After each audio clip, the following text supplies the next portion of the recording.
So I want to demonstrate the efficacy of implementing a control algorithm to basically compensate for the error between the encoders on the front left and back right sides of Dart. So here I'm going to demonstrate what happens if I do not use a controller or use a zero gain controller. So using a zero gain controller to move a distance of 5 feet,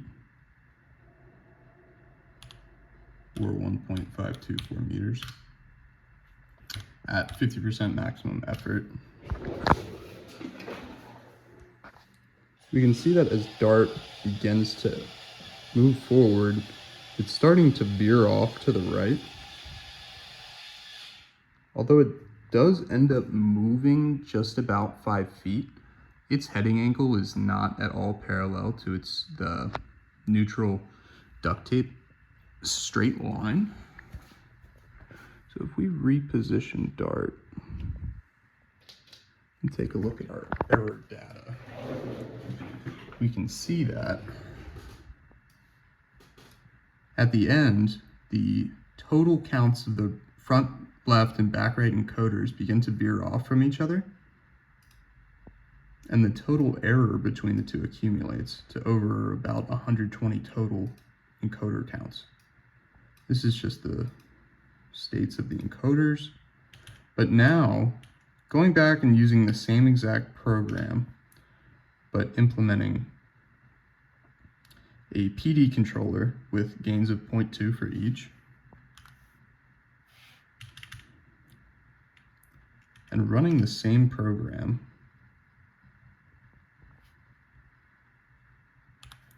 for the same displacement of 5 feet at the same effort of 50% motor PWM, you can see that Dart actually corrects itself and moves along that straight silver duct tape line at just about 5 feet, maybe off by an inch or an inch, half inch. Now going to look at the data, we can see that there's not nearly as much of a veer between the back right and front left encoders at the end of the displacement.